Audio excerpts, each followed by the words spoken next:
Hi guys, welcome to Thriving Nuggets YouTube channel with me, Njoroge. In this channel, I share nuggets on how to thrive in your career and in your personal development. And for career, I have an inclination towards the legal career because it's the career that I'm in. And as I always say, in these videos, the nuggets that I share, the pieces of perspectives and information are based on my own experiences and the experiences of my guests and are not in any way prescriptive, but we hope that the few nuggets here and there that we share are going to be helpful in your own journey and to enable you to thrive in either your career journey or your personal development journey.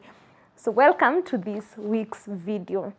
As you're all aware, we have been doing the career options series. So this is a series where I bring guests who are mostly my, former classmates, schoolmates, colleagues in the profession who have gone through a journey. So they have already finished their Kenya School of Law. They're in the profession, but in different trajectories. And the idea behind this series is to ensure that you know that there are so many options that they exist and to learn a few nuggets, experiences, lessons that you can take up if you want to take this particular path. So for today's video, we are going to be talking about being in the NGO space. So if you're a lawyer and you want to get into the NGO space, what does it take? What are the experiences? What are the lessons for our guests? And today I have two guests with me. One who is a colleague that I worked with in a previous organization, and another who we went to undergraduate in law school together with, and who are both in the NGO space. Now, there's a twist to today's video. So we'll have one who is an advocate and another one who's not a lawyer, but has worked in the NGO space and in spaces where we have lawyers. And so it's great to get like an outside perspective of what being a lawyer, getting into the NGO space, what do you need to keep in mind? And I'm really excited for this video. And without further ado, I'm going to welcome my guests. So we can start with you, Hilda. Just say your name, what you do, and yeah, just a little bit about yourself. You can even add how you know me if you want to add that. Yeah. Hi everyone. My name is Hilda Joy Cynthia. I hold an undergraduate degree in development studies from Jomo Kenyatta University. I have been working in the NGO sector for, let's say, 5 years now. And yeah, it's been revolving around from humanitarian intervention, promoting constitutionalism, and now currently I'm working in the environmental and climate justice sector. I knew Anne from that sector, and she left, and we're still friends, and I'm so happy to be here today. I want to also learn from the lawyers as a non-lawyer. And yes, aside from my work, I love cooking, reading books from, especially based in the African setting. What else? Anything outdoor related. And yes, I'm happy to be here. Once again, thanks. My name is Cynthia Audrey. I am an advocate of the High Court. I possess an undergraduate degree in law and a postgraduate degree in law. I met Anne while we were in undergraduate at the Kenyatta University School of Law. As at now, I work at an NGO. I believe that is why I'm here. Apart from being a lawyer, I love to travel, and I am blessed that my work enables me to travel oftenly. Apart from that, I would like to go out, walk around, meet new people, and I am grateful that I am here today. And another twist for today, I'm going to also introduce myself because today I'm a guest and I'm also an interviewer. Let's see how that will go. But so as you know, my name is Njoroge, an advocate of the High Court of Kenya, and I work in the NGO space, primarily in the environmental, climate, energy justice sector. And so this is going to be a conversation, and I think it's my opportunity to actually share about this space. I know I haven't shared specifically about my career in this particular way, so this is the first time, and I have the privilege of having people to back me up. So even before I talk about like my journey towards getting to the NGO, I would really be curious, especially for you, Audrey. When you're getting to law school, did you think you would go to the NGO space? Or what trajectory did you think you would go to? And how has that like changed over the years as you got to Kenya School of Law and then got admitted to the bar? So when I was young, there's this saying that charity begins at home, yeah? So personally, my dad is an environmentalist. So when I was growing up, I knew at some point I wanted to be a doctor, like every young girl. Then when it got somewhere, I wanted now to be a lawyer, and I was sure I was going to be a lawyer. Then I went for my undergrad, and I think the best subject, the best unit I had in undergrad was criminal law. But along the way, I don't know what happened, then it just changed. And I thought, why should I go far from home while at home I have like a role model who can show me around this environmental space? So that is when I thought about it critically, and I was sure I wanted to major on environmental law. So earlier I did not specify. I also work in the environmental NGO. I also work in the climate space change. So it would be a surprise that actually in undergrad I did not take environmental law as an elective. Yeah. So in law school I wanted to get my degree. I was there, but I was not there. But when actually I went to law school, where it's now very serious, this is my postgrad, and I know this is what I want to do. I was sure after the postgrad, I was going to now do my master's in environmental law. So for me, it was from home and on a personal level. Look at what is happening to the world, matters climate change, your environment, everything. So that is what led me to that specific road. Yeah, that's really interesting. I don't know, did you ever feel, personally I did, but did you ever feel the pressure of, now you've got to law school, you have to go to like a law firm and then be a litigator in court? And so if you're not litigating, and I don't know, for me, like I'll have relatives maybe ask me, in Kiswahili, unafungua law firm yako lini? Ama when are you opening your law firm? Or do you go to court? I don't see you going to court. Even there's a time my brother asked me, does your work, I don't see you going to court. Like, are you a lawyer or, you know, you're not a lawyer? Do you get that pressure? Because I sort of feel personally like the NGO space wasn't something that was talked about a lot when I was in law school, personally. So personally, when we finished undergrad, I looked for an internship in this particular NGO I'm working at. So my first experience in the law profession field was in an NGO. So when I was there, I didn't have the urge to do litigation at any point of time. So throughout my career, I've been in the NGO for 5 years. But now since in law school, we have to go for judicial attachment, we have to go to the second one, I can't remember it, the one that we go to. Yes, that one. Then after law school, I just applied and I got a space in this particular NGO. So I work with my boss because he also works in this particular space. So that is where he specializes. So after, I didn't get the urge, but you know, our parents, for them, the investment is to see you in a law court. Yeah. So I had those moments where they would tell me, Ngangana, just read so that you can be a good lawyer, so that you can be a good judge. Or for them, it ends there. You either become a non-lawyer or you are a judge, because the magistrate part, if you're not in the law space, for you, everyone is a judge.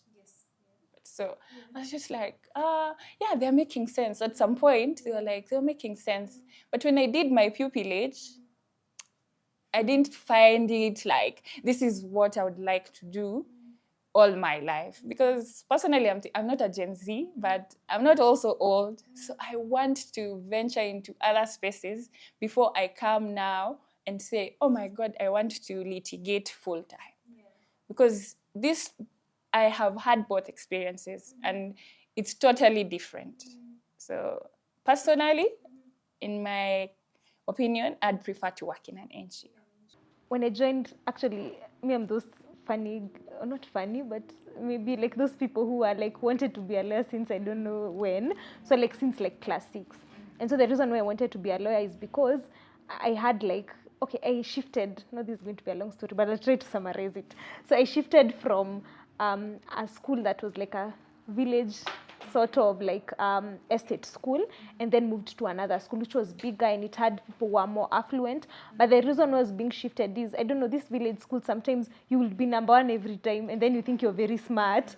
Then my parents were like, "Aye." So when I went there, actually the first time I became like number 52 out of 64. Then I realized, oh, so I'm not like as smart as I thought. But one of the things that was there that was very distinguishing, people were very affluent. So I had this friend who was in like class, we were in the same class, and she was coming from a well-off family, like people with drivers, people going to Cape Town for holiday and things like those. And I remember she talked about a certain uncle who was a lawyer with so much admiration. Like even the uncle would come visit her and we are like, oh my God, this is a lawyer. So me, I was attracted to the affluence of like doing law, but also people used to say, you're very outspoken, you speak well, you can be a lawyer. So automatically it just got to my head. So even throughout high school, everyone used to call me like Wakili, like it was just a brand and I knew it. But then in Form 2, which some friends, when I tell some friends, they're really shocked, but I used to go through the newspapers. So, I know, Audrey, you may know the All Kenyan Moot Court competition. So it's like a competition that's organized by Kenyatta University. It started from there, that brings all law schools together. So in that year edition, when I was in Form 2, like the winner was placed in the newspaper, in the Daily Nation newspaper.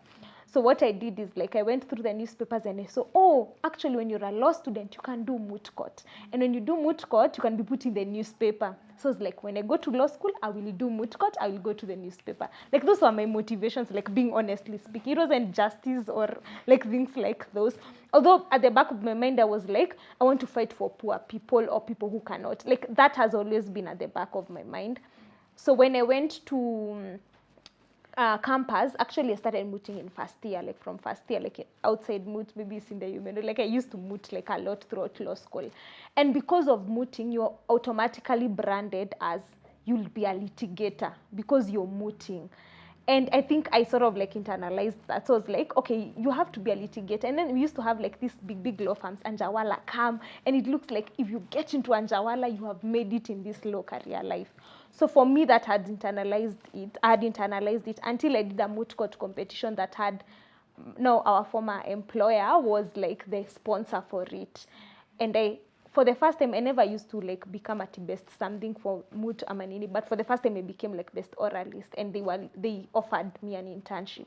So when I went there, I was shocked because I was wearing, like I came with a suit, and then my boss was like, why did you come with a suit? I came at 8 a.m. and why are you coming at 8 a.m.? We start at 10 a.m. So for me, it was a shock, and I was like, are these people not serious or things like those?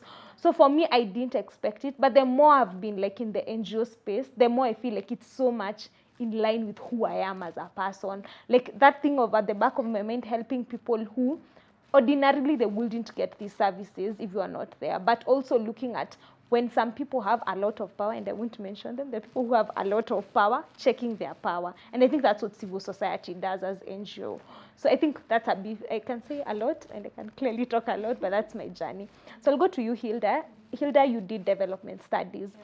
And I have a friend who did, I think, sociology or one, and I remember us laughing, and she was like, everyone in the class wanted to go to the UN. So I'm curious, because when I hear development studies, I'm like, is this UNDP? Is it, I don't know, Audrey, like even you're like, okay. So like, where did you think, oh, am I going to go to the UN? Like, what was the trajectory that was being there? But take us through the journey of you even doing development studies. So thanks, Anne, for that question. I didn't really want to study development studies. Growing up, I wanted to be a news anchor. Let's start there. Okay. And I had figured... So you're living your dream right now. Yeah, masalams. And I had envisioned this whole life of how I'll be presenting news. And I had base from somewhere. Like I would present the news with base and all that. But I got to high school. I think the dream died down a little, but I still didn't know what I wanted to study when I go to campus. And so the results came out, and there's this part where you're supposed to revise and you select your choices, first, second, and third. So my mom and sister decided, okay, you just go do development studies at JQuat, and then we'll see. So I was like, oh, okay, if that's what they've decided, they know best. At that point, I really did not know what I wanted to do in campus. And yeah, So I went, but now as I was called to do that, I was admitted to pursue development studies. I was like, no, you know, the first time I was choosing these things, I wanted microbiology. And now we have a chance to change to switch to the preferred courses. So I'm going to change. I filled out the forms and I was heading to the dean's office when I met up with a former classmate from primary who was also going to change. Yeah. And she told me, that queue, you'll be there the whole day. And that's how I went back to my to my room and settled to do development studies. So like first year and second year, I was like, okay. And then now people back at home, I'll give you now my uncle. Now let's come to development studies. My uncle is like, now he's telling my grandpa, hii course hata haina market huko, hii itabidi aende akawaka America. Like, so my grandpa is already worried. You will not get a job here. Why are you doing that? You should choose something that will give you a job in your home country. But me, I had travel, and travel is enough to motivate me. To motivate me, and so so I just pursued it, and that motivated me. That I knew I would want to travel and all that. I think I have forgotten the question I was giving the. No, but I think it answers like the question in terms of like your trajectory. So it was, and it's very honest, and I feel like it's a story for everyone. Not everyone is like, oh, me, I want to go and do this. So like it's like, okay, there was a huge line, so I might as well do development studies. And then you hear travel, and you're like, and actually like in NGO, like when people think NGO, it's travel, like maybe we will get to there and the realities of that and all those things. So I think you've answered the question, and I will go to the part where you've said you work in like organizations that have done constitutionalism. I know like the organization had a lot of lawyers. The organization we were with, it's actually branded lawyers, like in the so I'm curious, like in your experience sort of like working with lawyers, there's some things you're like, oh, this is such a strong point for lawyers, like I'm learning so much from them. And are there things that you feel like as lawyers we are blind to in the NGO space because we come with such a legal mind, but the space is not necessarily as legal as we want to make it seem. So my first actually job, it wasn't, didn't have lawyers. It was still in the NGO space, but it didn't have lawyers. It was more of humanitarian intervention, water and health and sanitation, all that.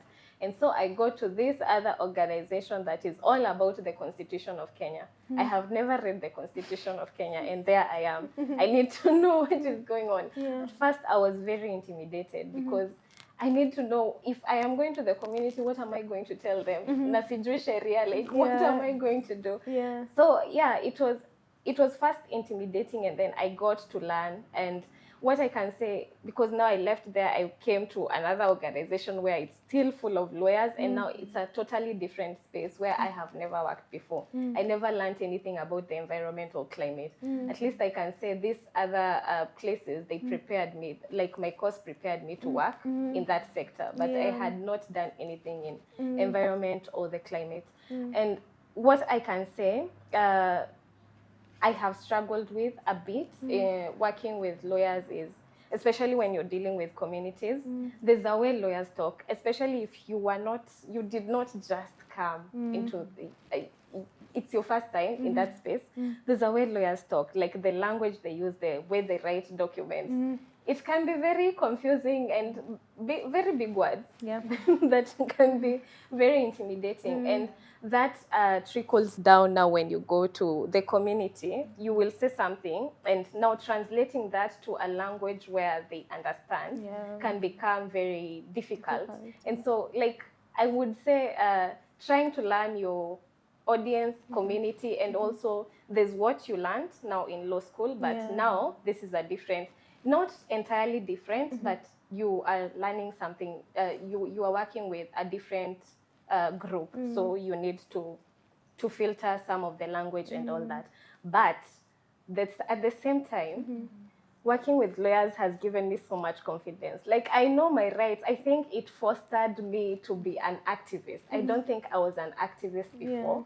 And there's something about knowing your rights and knowing, like, you can say something and you have power.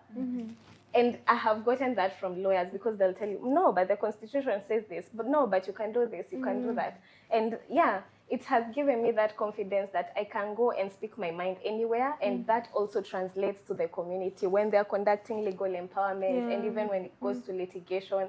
And yeah, it's a mix of both, but so far so good. Yeah. And I really love what you've said. It gives us so much hope that there's value that we bring to this space. But also, I think there are certain, like, are they called demerits? Like disadvantages of being a lawyer. Then you use a lot of technical jargon, here to here with, and you're going to like a community. And so like simplifying that language, I see how it's difficult sometimes to translate your mind from being such a big analytical to now the simplicity of, this is the simple thing you're telling this community. So I'm curious, Audrey, you said you didn't do environmental law or anything in, we did, so we used to have like electives for environmental law. And so for me, I did environmental law, but it was because of the moot court. So the moot court was basically about balancing the right of the right to a clean environment and development, the whole thing we normally battle with. So like the government wants to do development, but we want it to be done in a particular way. And it was about oil rigs and things like, so I learned about oil rigs and things like this, and I was like, this is so exciting. So I did environmental law. My dissertation was actually focused on like sort of environment. So it was like an analysis of the Kenya local content legal framework in the petroleum industry and things like this. But it was majorly motivated by having that experience in the NGO space and what I had seen there.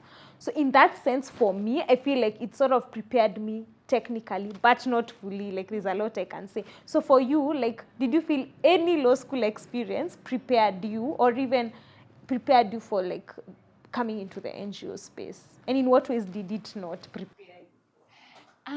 Law school did not prepare me for this NGO space, if I'm to be sincere, because if you remember, I'd said after 4th year, that time you're waiting for the graduation and everything. That is when I applied for my internship. Then, fortunately enough, I got a space in this particular NGO. So it is from that point where now my boss became my mentor. So he would take me, because you know, if you're in this space, you get to travel, yeah? You get to meet people who are not lawyers. And also in the NGO, I and my boss are the only lawyers. So by the end of the day, I still have other people who are not lawyers. And the same way she's saying, for me, I also don't understand why you are not saying here with, it's just something that is coming up. For me, it is inborn at this particular point. So after working there for, it was a period of like 6 months, because I remember I was supposed to finish school in 2019, but I had an issue with the marks and what. So then we drifted to COVID immediately. So these few months, I got to travel, I got to meet people, and it is at that point that I learned, oh, drafting laws is such an interesting thing. Because in law school, again, I did not take legislative drafting and writing. It's also another unit. So, but now that I'm doing it practically, it's somewhat making sense to me, and it's interesting. And you meet people and you explain to them the law in an easy language that they are going to understand. So after COVID and everything is when I joined law school, the Kenya School of Law. I didn't even know, I knew there was things that are from law school, undergrad, that I'm going to find here. But I didn't know I was going to find legislative writing and drafting. I was just, at some point after I graduated law school, I realized, oh, kumbe I'm smart. If I could do law school, okay, then I can just do my master's. But my parents were like, no, wait first, go to law school, do your postgrad. Then after that, you can go and do your master's. So personally, I was not going to do law school. I was not going to do my postgrad, because in this space, I realized if you're a lawyer, it is enough to be a lawyer in an NGO. Yeah. It does not come with being an advocate. Yeah, that is just cherry on the cake in this particular side. Yeah.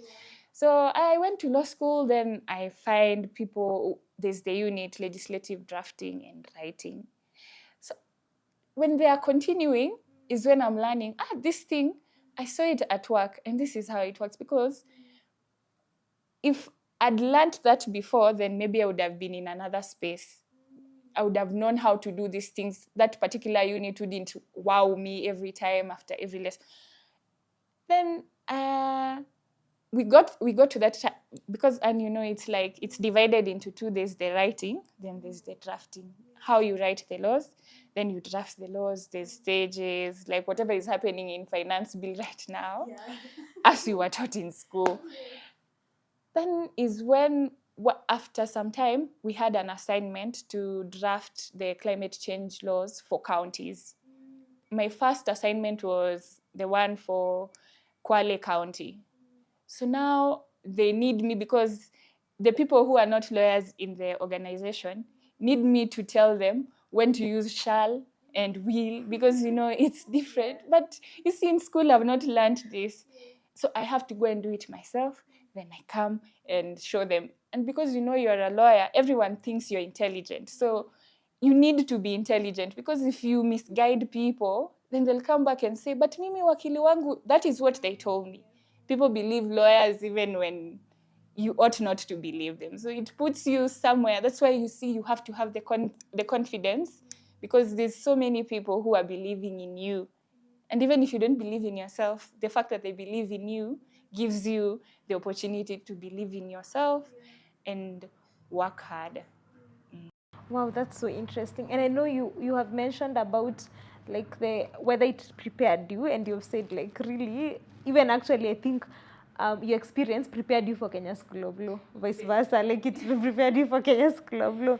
For me, I would say that I think the ways in which it did not prepare me is like these other things that come with being like being in the space. So number one, like the politics that are there when it comes to, for instance, like right now, when it comes to like international spaces, there's a sort of glorification that was there, even with the UN thing, like going to, which is a great space, and it does like things that actually like result into, it may be slow, like the processes in the UN are slow sometimes because people have to agree, parties have to agree, but also like understanding politics that determine whether a law is actually coming into place. So as lawyers, we are taught this is the law, this is how it goes.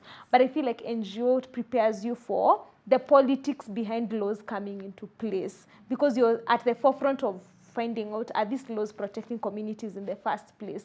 Then you ask yourself, is it coming from a point where governments want investment, so they are pushing for this? So that's not something I would think of when I was in law school. It was like, this is the law, and this is it. But you realize the law is much more other things. It is like the kind of marginalizations that have existed since before. So you have to look at it that way. It's not like, this is the law, full stop. Exactly. Or even like advocacy, like you're not taught about advocacy when you're in law school at all. You have to learn even as you do like the work itself. And then finally, I think being very interdisciplinary, because it's not just the law. So it's the law, it's environment, it's the economics behind it, it's the politics behind it. So sometimes you may go with a linear approach of like, I'm a lawyer, so this is the approach that is, then I know everything. Then you realize like you need to step back and actually like learn what has to be done. So say I am a law student, or I am, there's another question that I have forgotten. I wanted to ask Hilda about development studies. When you were getting like into like the development studies space, when you, like for instance, like when you finished your undergraduate and you got your very first job, how easy was it to get into the NGO space at that point, at like that entry level point? How easy was it to, or how hard? I don't know why I'm assuming it was easy, but how hard or easy was it at that start of the career? Yeah. So it was actually really, I would say, hard. Like, just look at the economy, how it is. Yeah. Like, there are no jobs and everything. I remember there's this friend, and she was also a classmate. We would wake up in the morning and map out all the NGOs, let's say in Westlands. We are going to visit that day, dropping our CVs door to door. And it was so crushing sometimes, because sometimes you would not even pass the gate you'd be told to drop your applications there. The guard will take them to the office. And we are using Google Maps. We are walking like we do not have. So it was really hard. And honestly, looking at all the jobs I have gotten, they were. I did not expect them. Like I applied and left it at that because my first job ever, I think I applied. Now, yeah, it's not one of those that I dropped at the gate or at the office. I just applied somewhere. I think I saw it on Twitter. Funny thing, my jobs have come all from Twitter. I don't know why. So I saw it on Twitter and I applied and I forgot about it. And so they are calling me for an interview. I'm like, who are these people? I don't even remember applying for this. But I said, okay, sure, I'm coming. And it can be really hard. There's something with the NGO space. There's always a bit of referral here and there. Like it's always through referral. If you do not have a referral, it becomes very difficult to really go from one position or even organization to another. So yeah, working in the NGO space, I'd say you need referrals, but at the same time, it's also it's still a bit easy if you're coming, let's say through volunteering and things like that. That one can be easy. Volunteering and internships, that can be easy. But these other positions, it's tricky. Yeah. Yeah, when you say dropping applications, so Audrey, you know, like when you do, like we do clinical externship, so it's like after second year you go to the courts and see how the courts work, and I think that maybe made me feel like, hey, I can do litigation. It's so slow, you know. I used to moot. It's like, I don't know, very fast, you know, very like it's suits, like we are reenacting suits. Then we do like the Vioja Mahakamani part when you go to the real, like the, you need to adjust like in the judicial attachment. Then after that we do clinical externship. So the idea is for you to either go to government, organizations, it's not law firm, or the courts, so to expose you that. And I think that's what they were trying to do, like to expose you. Maybe they don't say it, but I think it's to expose you to the range of options that are there. But I think perhaps the curriculum has to change so that there's more in-depth like knowledge, or even having like people from these industries come on board like in lectures and tell you like this is what it looks like, so that people are opened up. But mostly it was like look for an NGO. So because of that, I started looking for NGOs. So I remember like walking to, I'm not going to mention them, but I'm going to like walking to certain NGOs along Kileleshwa, Westlands, with like you print so much, you buy so many envelopes. So that's what I was doing. And that's why like for me, it was like when I got like the law firm, I was just in the middle of like the moot court. And so then when I was approached by the director, then like, oh, I really loved like how you presented. And then it was like, we normally have fellowships, would you be interested? But he was very like sort of like clear that it's after law school, it can't be before. So immediately I was like, oh, but I need to do a clinical externship. It's just for like 3 months, 2 to 3 months. I don't need to be paid. Can I come? So that's how I actually like, and then it was like, okay, you will email me. But when I was going to that moot court, I wasn't going like, I was very half-hearted because I had been removed from a list of another moot court that would take me outside the country. So I was like, no, where am I going to this local thing? So I didn't even know his name or the organization that he came from. So I had to go to look at the brochure, like who was this person? And so I emailed him, and then when we met, it wasn't an interview, it was like, when do you want to start? And so like I started that way.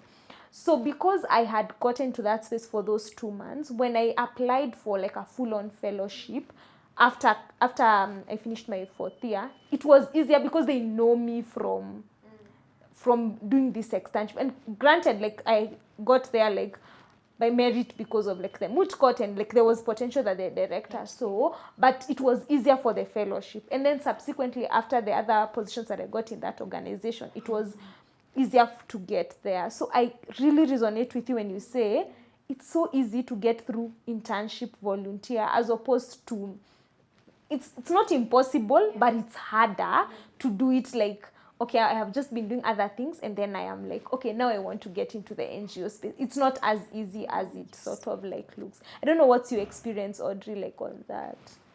I totally agree with you because even me in my position, I got to where I am right now because I just took a leap of faith and applied for the internship. And the way Hilda is saying, as long as you're inside, it is difficult, it is easier to remain inside than to go outside and come back. Yeah. Yeah. So I totally agree with both of you. Yeah. And then there is and I would like to get your perspective, like in the NGO space, is there more value? And you know, you mentioned about a master's in environmental law, and I want to hear more about that. But is there more value in papers? Like, where is the value? Is it the experience, or is it the postgraduate studies? Is it professional skills, or is it both? Like, which one do you think like there's a lot of emphasis on in the NGO space? I'll say this. Experience matters a lot in the NGO space. And you do not have to necessarily have the papers, like you have done project management, you have done I don't know what masters, unless now you're specializing into a specific thing, like you'll be the grants manager, or you're going into gender and all that, and you do not have the experience to back it up. Yeah. But I usually say, if we took an NGO sector as a person, it's quite open-minded, that they will look at what experience do you have? Can you be able to implement that, or can you transfer these skills you're saying into what we need at this moment? Yeah. So experience matters a lot, but at the same time, there are certain organizations or positions that will require you to have let's say a master's or something like that. But it's still not very cast on stone that no, and you do not have a master's, we cannot pick you. It's not like that. There's always a leeway, like you can, it's flexible. You can still get that position as long as you have the experience or that the transferable skills. It becomes a bit easier. And I wanted to say something else, and now it's just evading me. But yes, when it comes to say, yes, I so, Audrey, like what would you say about that? Like, which one is? And you can go even much more in depth, like with your master's journey, because you put it on hold to go to KSL. So yeah. So I totally agree with Hilda because now, having worked in both spaces, in litigation, as at now, I'm actually juggling the two, litigation and working on this other side. So in litigation, I feel like it's just waking up every day and doing the same thing. If it's the law is the law will not change unless it's changed. Yeah. But while working in the NGO space, I feel like every day somewhat is a new day. You can be working with lawyers. Tomorrow you are talking to accountants in a language you understand. So it is for them to find it in their way they can understand. It's also true if you have experience, if you have papers, you go very far. But I feel like NGOs give people opportunities, even if you don't have the papers, they are ready to teach you. Yeah. Yeah, you know, you cannot be a lawyer just like that. You have to go to school. You have to be a professional. With NGOs, they can train you in that particular space. And that's why. Yeah, and even as you say, like in terms of NGO being open-minded, I've seen people who, when you look at their degrees, if you look at most NGOs, if you look at their degree, and then you see what that person is doing, it is super different. Like ideally, and I hope like this doesn't profile a specific person, but I have a specific example. Like someone does mathematics. I knew someone who did like mathematics and statistics and was like a research manager then.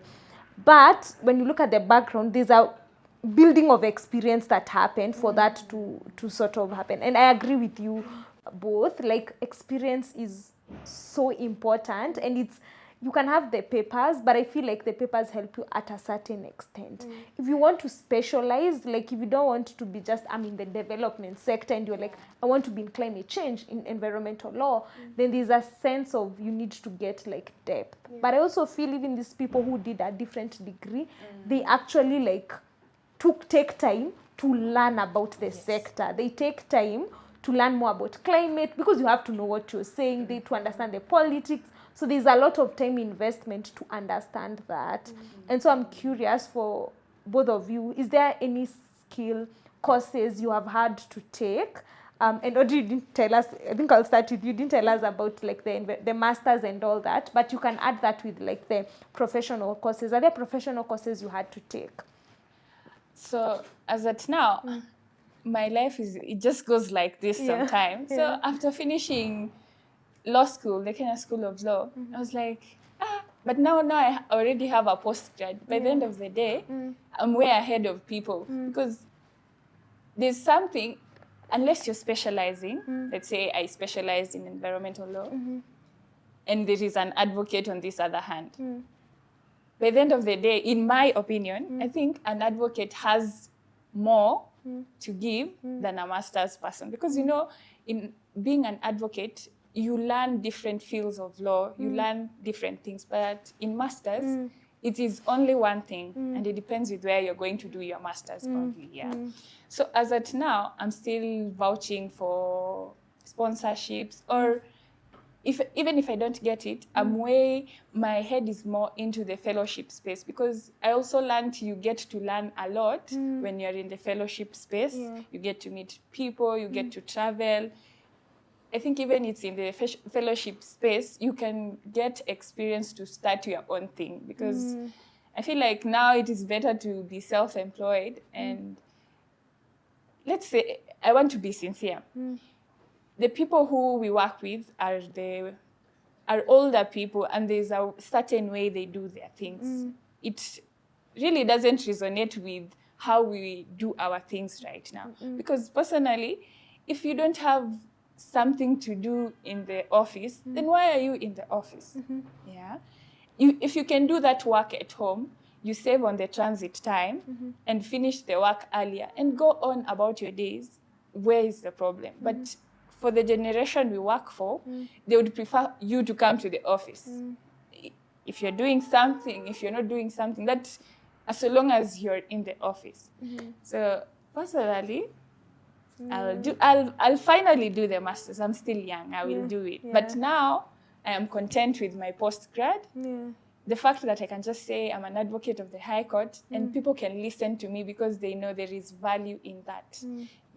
And most of the time, apart from now that I'm doing litigation, most of the time, I'm not around lawyers.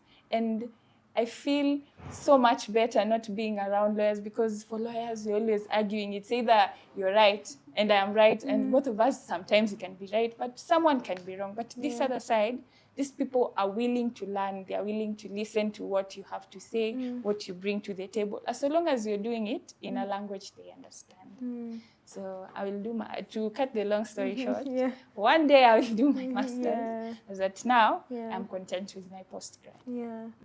So Hilda, I'm curious, you said you were in like humanitarian, then you went to like environmental and all that. Are there any skills that you're like, okay, I need to build this skill, or I need to build this knowledge? Yes. When I was in the humanitarian sector, development studies really covered that, because everything I learned in school is what I applied. There was project management, there was monitoring and evaluation, there was gender development, all of it we learned in school. So it felt like I just landed the perfect job. I transferred whatever skills I learned in school and put them to work. But now I've left that space. I'm still working in the NGO space, but now different. There's law-related issues going on. If it's not the Constitution of Kenya talking about governance and all that, what do I know about governance? What do I know about environmental climate justice? I mean, those are very new concepts. So I had to take professional courses, and it's not that I was told, no, you have to do that, because they employed me without whatever papers, right? Because there was value I was still bringing, but for my own sake, like, I needed to understand more. If I am going to talk about it, I have to have that authority. So I needed to understand if I am talking about climate change, disaster reduction, what is this about? Like, I need to know more. So I took I've taken several actually professional courses. At the same time, I will say a master's is important, but we are moving away from where we were told you need to have those papers. And I'm not saying they're not important. They're very important. But we are moving away from, no, you go to undergrad and then you go to masters and then you do all that. It's not supposed to be like that. As long as you're able to employ whatever skills you have at that moment there, and at the same time if you find time to do that, because what I have learned from the people I know that have done masters, most of them end up going to academia, and that's not the route I want to take. So if I am not ready, and working in different spaces, there's environment, there's climate, there's constitutionalism, so it's always changing. You might go to masters and do one thing and find yourself working in a different sector, still in the NGO, but very different sector. So what does that mean for my masters? So there's no, like you have said, Audrey, there's no rush to do the masters until now you're very clear that's what you want to do. Yeah. Okay, so I agree with both of you in terms of like there is no particular rush to do postgrad, but one of the things that's so important is to think what is it going to do for me, but also secondly, as you said, in this space there's a lot of value in experience. So a lot of questions, I've sat in interviews where we have been, an NGO, we're interviewing people, and I've seen people coming from like other sort of like directions coming on board, and the first thing is like, is there experience that will be relevant for this position? So it's more like that. And even when they say postgrad, sometimes it's like in lieu of postgrad, this amount of experience would be okay. But I'm curious about the professional courses. So I know for me, for sure, because like I'm really interested in energy, climate justice things. So I've gone to like summer schools, and actually in the NGO space, summer schools are a thing. Because NGOs budget for that. So you can actually do a summer school and go to where Argentina, that's just a random country, but go to like Argentina or Netherlands and do a summer school for a week. The value for that, you actually get to network with other people in the space and build connections who would be important if you want to pivot or even move to another place. Not that they will cut corners for you, but they will know there's someone who does this kind of job. As you said, referrals are such a big thing in the NGO space. So I'm curious, what professional courses have you taken? And as you answer that, I know like it's easy to feel hopeless, especially if I'm a lawyer who is like I've been in 5 years and I want to get into the NGO space. And we're saying start with internships and volunteering. So like, what hope is there for those people? Yeah. Anyone can start. Yeah. So personally, I go online. There's free courses, and the major site where I study without paying, which is a good thing, is the United Nations. They have a UNCC learning portal. Yes. So when you go there, you get courses. For example, last year, I managed to go to COP28. So before you go to COP, the Conference of Parties, they have a course to introduce you to the COP, to the Conference of Parties, how things work around there. So when I went there, it was not easy because I'd never seen so many people in my life. There's a lot to do. There's different people. There's everyone. So at least it gave me a backup. So when you go there, you're not very green. But apart from that, sometimes I do gender and the law, anything to do with the law, you'll find it there. Climate change and the law, you get to learn the basic things, because I feel like you have to have the basics first, so that when you're going to specialize, at least you're coming from somewhere. You're just not starting. And also, the most recent course I've taken, it was like for 1 week. I'd gone to Naivasha and Avenue International. They were giving a course for environmental law. I know it is not really out there, because everyone who goes to the environment and land courts, they only think it's about land matters. But as at now where we are, there has been a division between that particular land court and the environment part of the court. So now you can go and bring your things only environment to these specific ELC judges. So it was nice also to sit with the people who make decisions, because it was an all judge conference. As it goes back to when Hilda said, you have to volunteer first so that you can get into the spaces. So right now, I'm even volunteering in an association, a Pan-African Association for Judges in the Environment, Land and Labor Courts. Yeah, so there is how I got an opportunity actually to go to this particular conference, because it is not easy to sit with judges in this kind of society. Judges are the elites. So it's either you work in the courts, or you are a lawyer, you're going to litigate, or you are the person who's been aggrieved. So it is better if you cannot say you're not going to take courses because you cannot afford them, even if at work they would not pay for you. Online, there is courses you can take for free, and the knowledge is just the same. Yeah. And so let me plug a video, sort of like a series. Actually, as we are recording this, it's not gone up, but I've been doing this series, the professional courses series.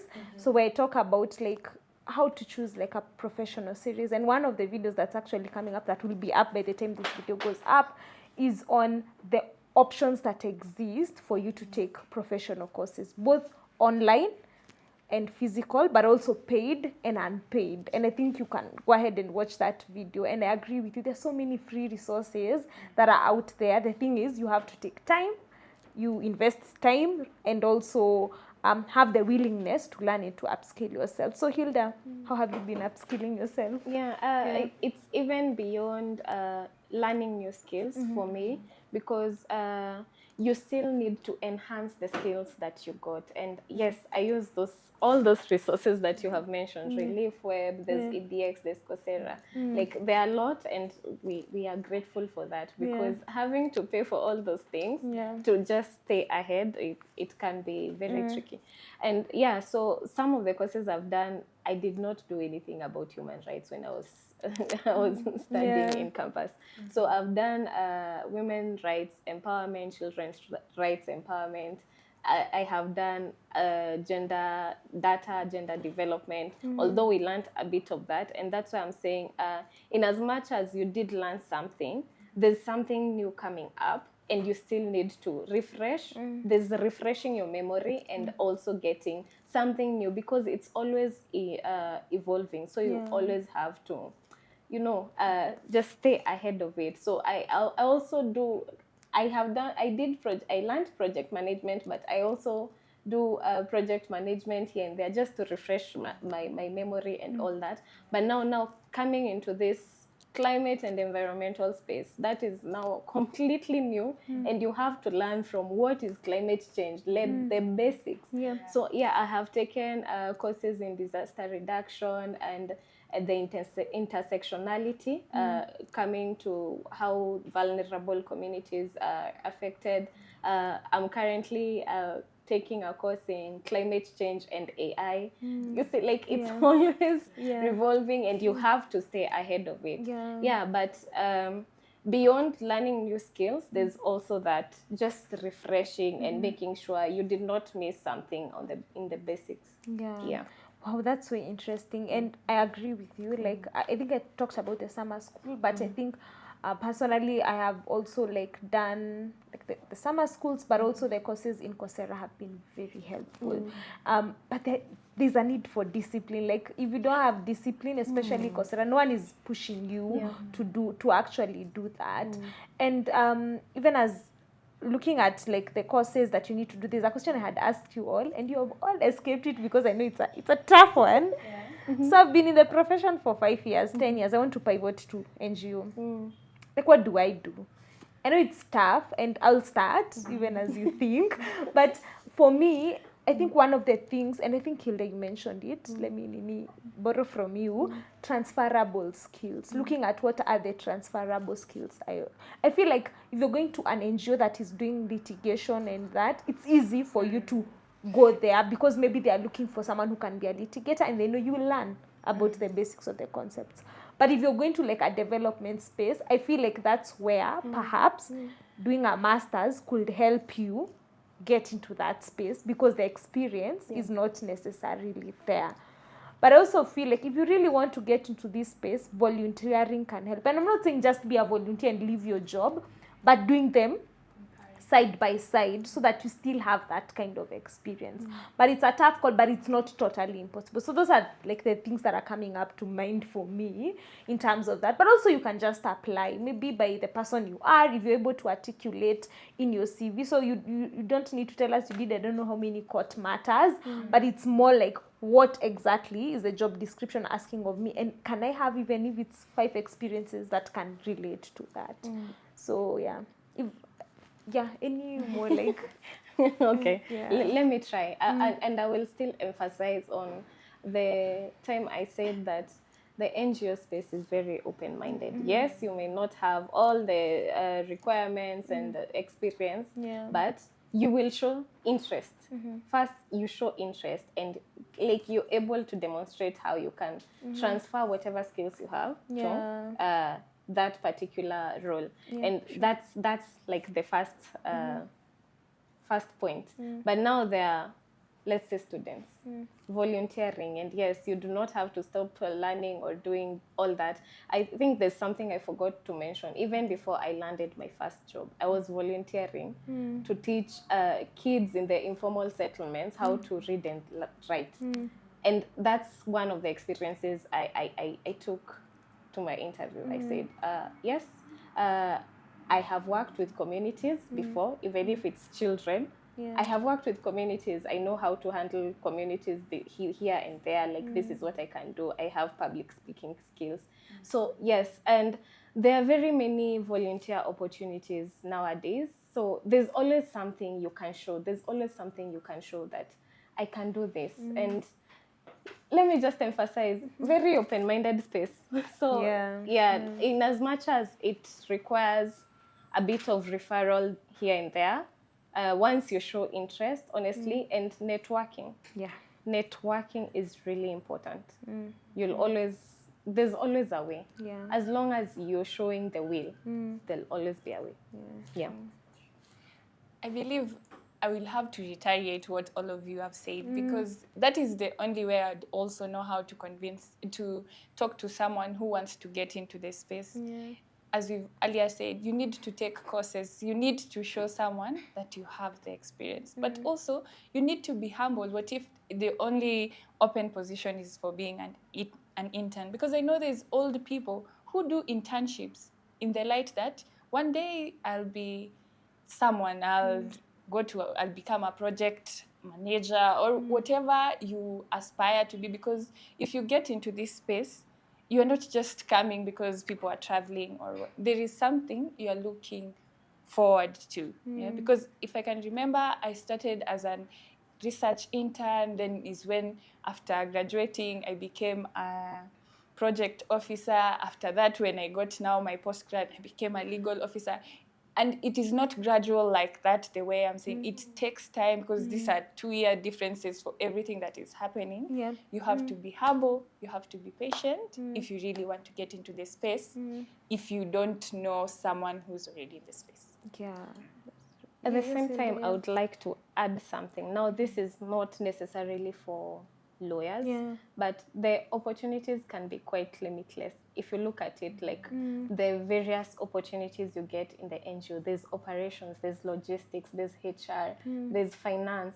You do not have to be the one, implementing per se on the ground, but there's always a way you can get into the NGO space. So just don't limit yourself into because you wanted something to do. And they travel too. You know, if your motivation is traveling, you'll travel. So, Let's talk about this travel. I know Audrey has mentioned it so much, but let's talk about it briefly. So I know one of the biggest motivations when people think about NGO is the travel that is involved there. And I'm going to tie that question to what is the most exciting thing. For Audrey, I know it's travel. Like, she has said it, like, I don't know since it started. But anyway, I'm just assuming I wasn't here. But what is the most, like, exciting thing for you when it comes to working in the NGO space?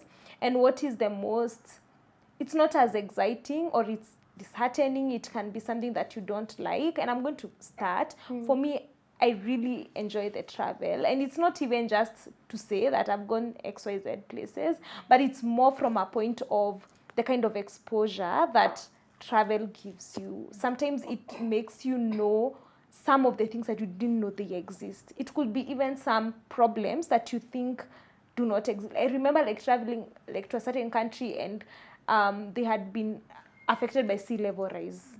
And when you hear sea level rise, when you talk impacts of climate, sea level rise, it's like, okay, yeah, sea level rise. But there, like the sea had gotten high up that all their buildings, all the people who live near the oceans like were demolished, and in each house they had to live like around 30 people in a very small household. And you realize like there's some things you even realize the kind of privilege you have, even if you think you're not all there, but the kind of privilege that you have. But also it exposes you to the possibilities of life. There's so many possibilities. I don't know for you, like even when you went to COP, like it can be such a huge space, but sometimes it's like there's so many possibilities that exist here. So I think that has been a highlight. But also creating impact on people who ordinarily wouldn't have the resources, the resources, actually even the money, to represent themselves, and seeing them get the justice. And that's so fascinating. But the downside of it is when you can't help. Like for instance, when the system is against you or is against the communities, or when justice is taking so much time and you're seeing that the repercussions are still continuing in the lives of these communities. Sometimes it can be really disheartening to see that. So I'm curious what really excites you. Yeah. And even as you talk about what excites you, can talk about like how your typical week looks like.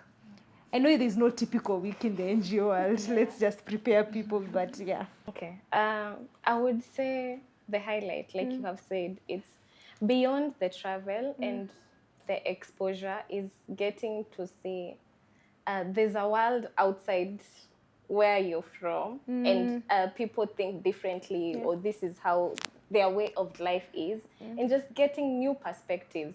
And one of the things that NGO workers get bashed for is going with that empowerment, community empowerment. I'm the one bringing the knowledge, but it's not always like that. It's actually never like that at all. You're getting insights from these community members who know more than you do, but only that it's not written on paper, right? And so for me, I go with that learning experience beyond wanting to advocate for their issues and all that, documenting the injustices and all that. It's learning and just getting that perspective. And honestly, that's I think that's one of my highlights. Just being in the field, being with the communities beyond traveling and kuona bahari sometimes. So, that's a highlight. But I will say it also comes with a challenge, and I will give a recent example where we were arrested because it was we were doing something on land governance, but it was politically motivated. And so stories were told, we were arrested, being told we are inciting people to take land and do all that. So it comes with a bit of insecurity as well, as given the areas you're working in.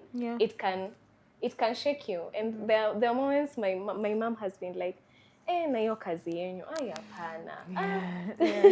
But it's still, I think it's that now working with lawyers, you have rights, there's someone you can always call. So I'm never really shaken even when it happens because, I'll still get a way out of this, in as much as the system sometimes can be tricky to navigate. But and a typical day at work. Is there a typical There's no day typical. at work? But I'll give two scenarios. One at the office and one in the field. Or rather, let me just focus at the office. So I wake up and I think I dedicate like 2 hours before I start working to learn something. I'm studying. I'm always having a course I am learning before now I start, because I still need to get more and more information. You cannot be going to the community and telling them the same thing. We are not reinventing the wheel, but there's something new we are bringing, right? And then I will work, and being I started in project management, but now I'm in research. And it's another highlight. I love writing a lot. So just writing it, so my work involves a lot of writing, and I enjoy that a lot. And now having to share that with people gives me joy.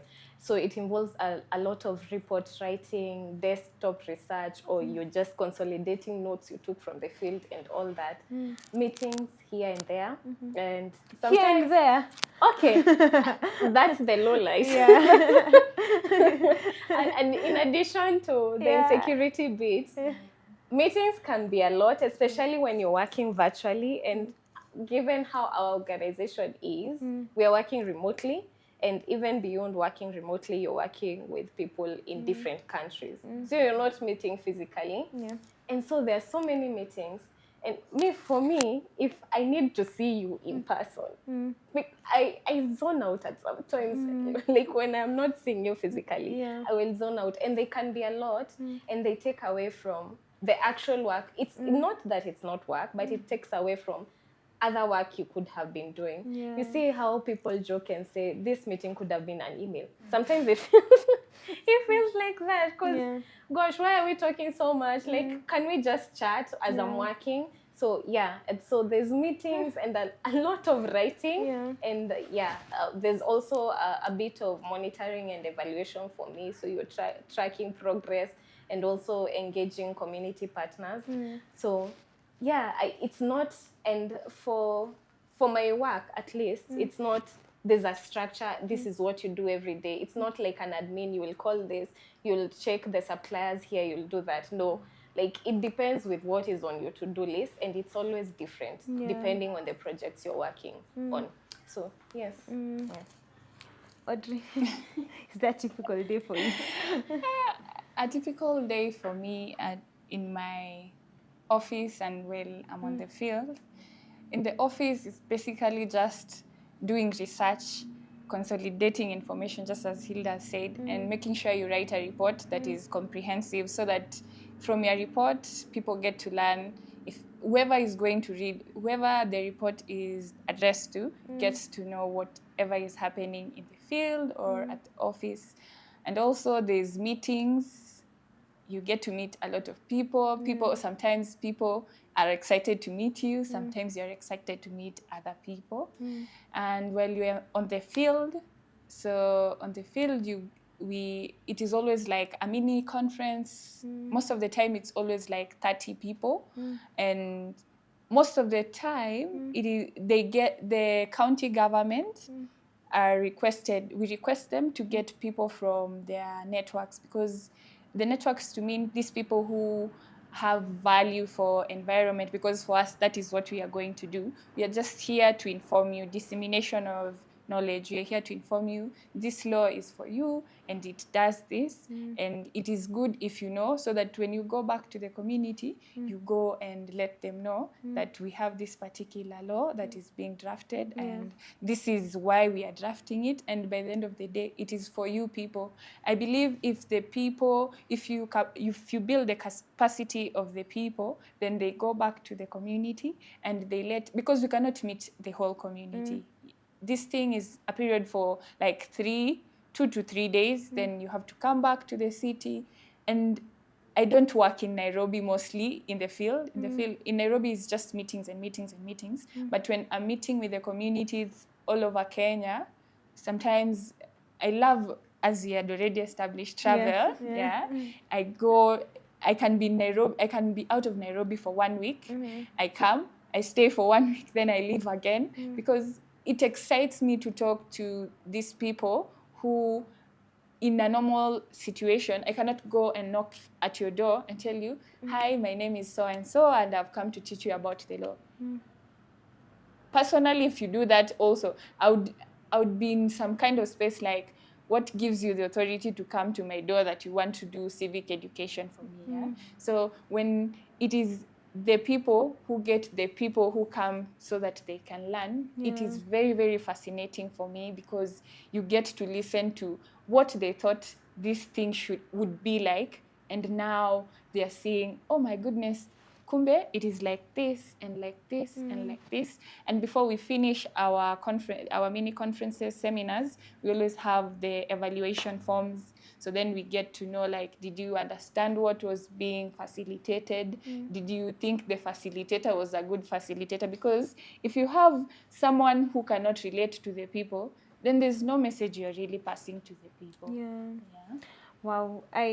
Wisdom is really, I'm here like just looking into the wisdom, but also like just it answers even the question of like, is it typical?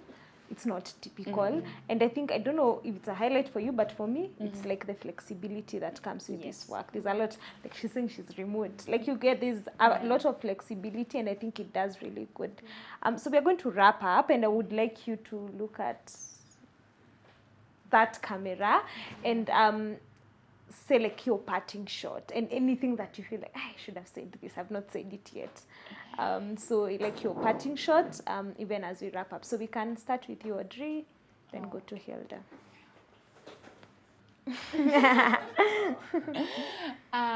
For my parting shot, I would like to, I know it is always said, do what you love, and it's becoming a cliche, but sincerely speaking, if you do what you love, it would not be an issue for you to wake up every morning to do what you love.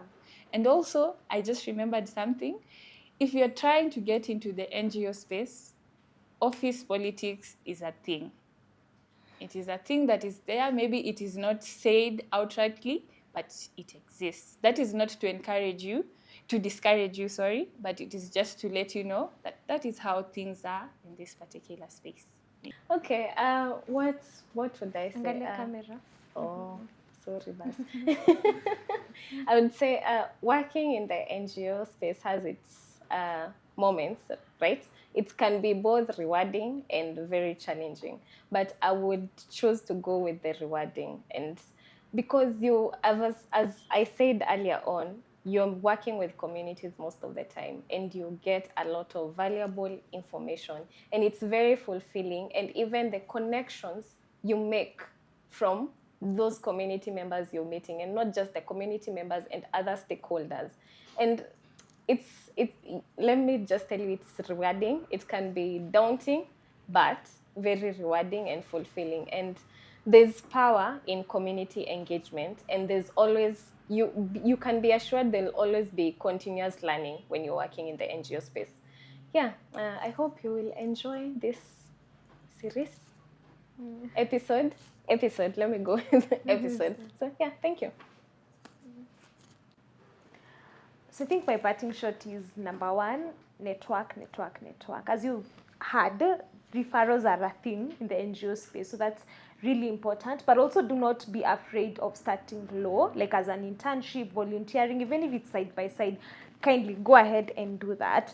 And there's a lot of opportunities that are there. And even as I wrap up, there's a lot of emotional investment in this work, because it's a lot of people who are not necessarily, having the resources to take their issues forward. And so there's a lot of emotional investment in that, and you really have to make sure you really love to do this. Otherwise it will sound and feel like a burden.